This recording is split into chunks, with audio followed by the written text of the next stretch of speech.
Welcome, my friend.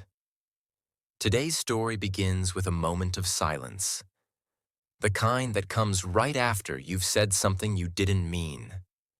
Your heart is heavy, your throat tight, and you wish you could take your words back.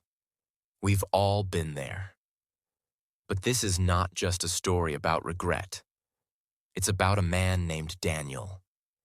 A man who discovered the secret to controlling emotions when his entire world was falling apart. Daniel was a calm man on the outside. At least that's what people thought. He worked as a teacher in a small town where the days were slow and peaceful. Every morning, he walked to school through the same narrow streets, greeting his neighbors with a quiet smile. His students loved his patience, his soft voice, and his kindness. But what no one saw was the storm that often lived inside him. Inside Daniel's heart, emotions were wild. When someone disrespected him, anger would rise like fire. When things didn't go his way, frustration filled his chest like a heavy stone. He hid it well, but one day, everything broke. It was a rainy Thursday afternoon. The classroom was noisy, the students restless. Daniel had a terrible headache. He asked the class to quiet down, but they didn't listen. They laughed, threw paper balls, and ignored him completely. Suddenly, one student shouted something rude, something that cut deep. And in that moment, Daniel lost control. He slammed his hand on the desk and shouted louder than he ever had before. The sound silenced the room. Every face turned pale. Even Daniel was shocked by his own voice. When he saw the fear in his students' eyes, his anger turned to guilt. He had never wanted to scare anyone. After school, he sat alone in the empty classroom, listening to the rain tapping on the window. He felt small, weak, lost. That evening, Daniel walked home in silence. His clothes were soaked, his shoes heavy with water. But his mind was heavier. He replayed the moment again and again, his hand slamming down, his voice rising, the frightened faces. He couldn't escape it. When he reached home, his old friend Mr. Lewis was waiting at his door. Mr. Lewis was a retired teacher, wise, calm, and known for his peaceful nature. He looked at Daniel and said gently, "I saw you today. You looked like a man carrying too much inside."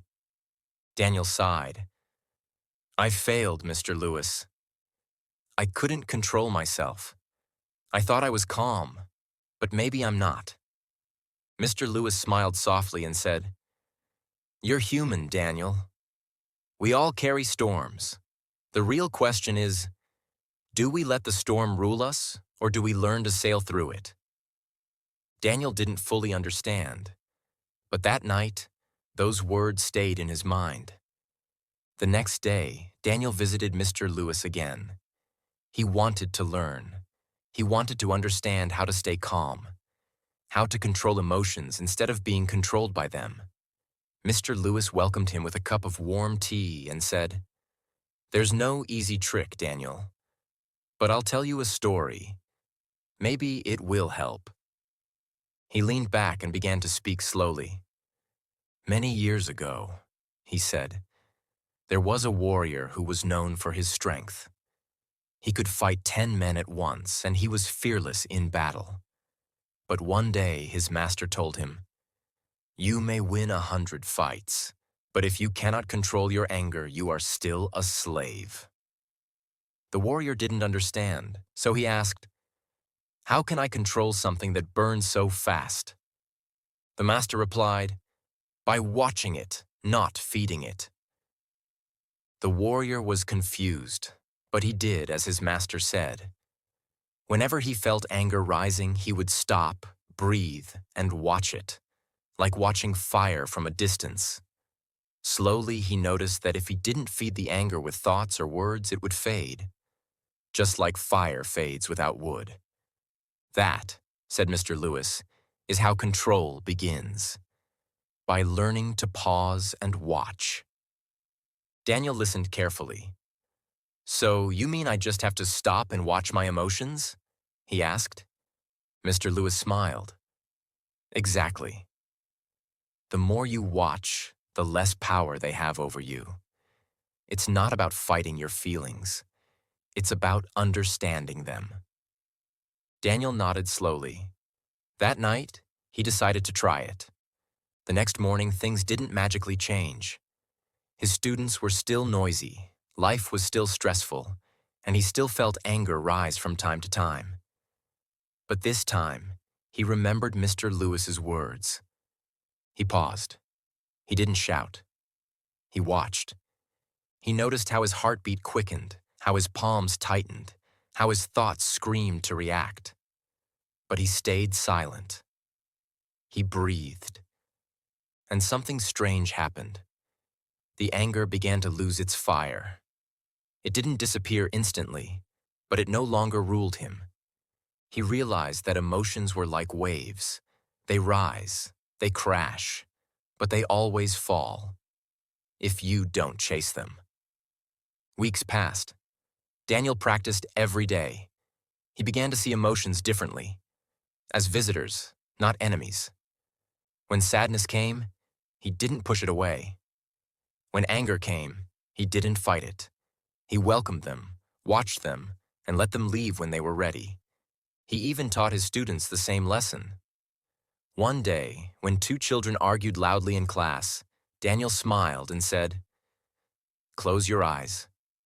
Take one deep breath. Now look at your anger. Is it as big as it felt a minute ago?" The students looked at him, confused, then smiled.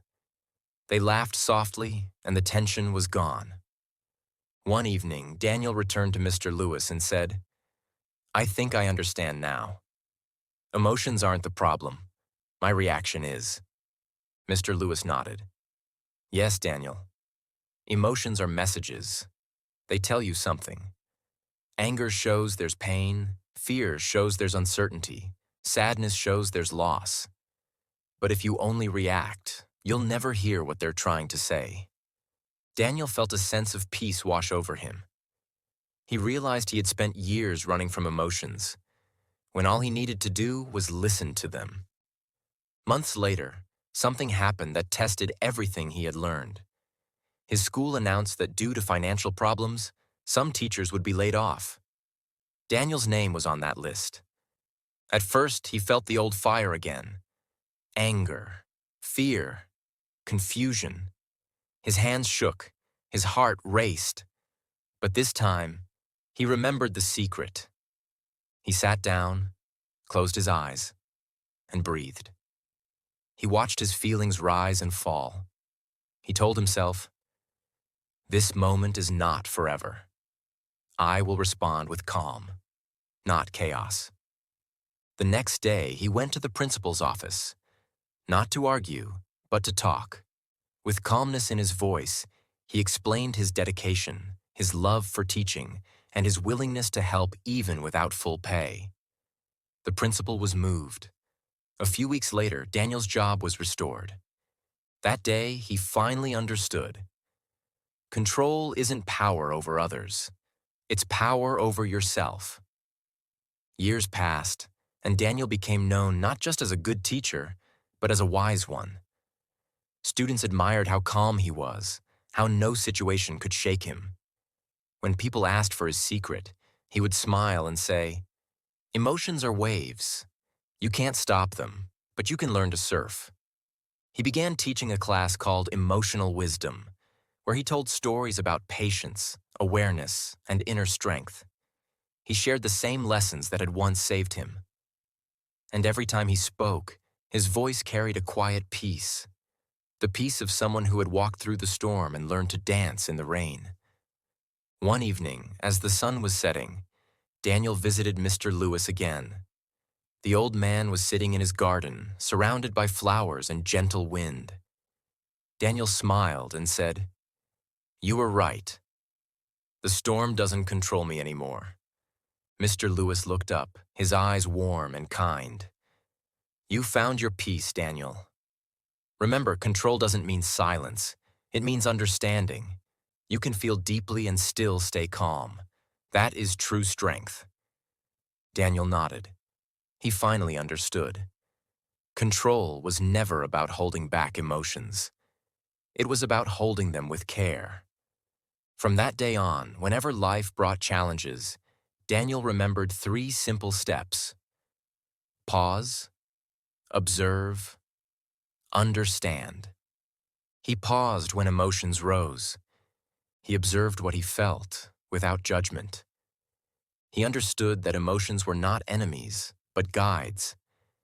And each time he followed this, he felt lighter, calmer, stronger. Years later, when Daniel became the principal of the school, he placed a small quote above his desk. It read, "You can't calm the storm by fighting it. You calm the storm by calming yourself." Students and teachers who entered his office always noticed it. Some would ask, "What does it mean?" And Daniel would smile and say, "It means that peace begins with you." The story of Daniel spread through the town. People started noticing how he handled every situation with grace. When parents argued, when students cried, when problems arose, Daniel stayed calm. His presence itself brought peace. And deep down, he knew that the secret he had discovered wasn't magic. It was something anyone could learn. It only took awareness, the ability to pause before reacting, the strength to breathe before speaking, and the wisdom to feel before judging. Years later, when Mr. Lewis passed away, Daniel stood at his grave with quiet tears. He whispered softly, "Thank you for teaching me how to master myself." And as the wind brushed past the trees, Daniel felt peace, the kind that doesn't depend on what happens outside, but grows from within. The secret to controlling emotions is not about suppression. It's about awareness. It's about giving space between what happens and how you respond. In that space lies your freedom. So, when anger rises, pause. When sadness hits, breathe. When fear whispers, listen. And you'll see, slowly, that your emotions are not your enemies. They are teachers. Because the truth is simple. The one who can control his emotions can control his life. And that, my friend, is the secret Daniel discovered. And the secret you can discover too.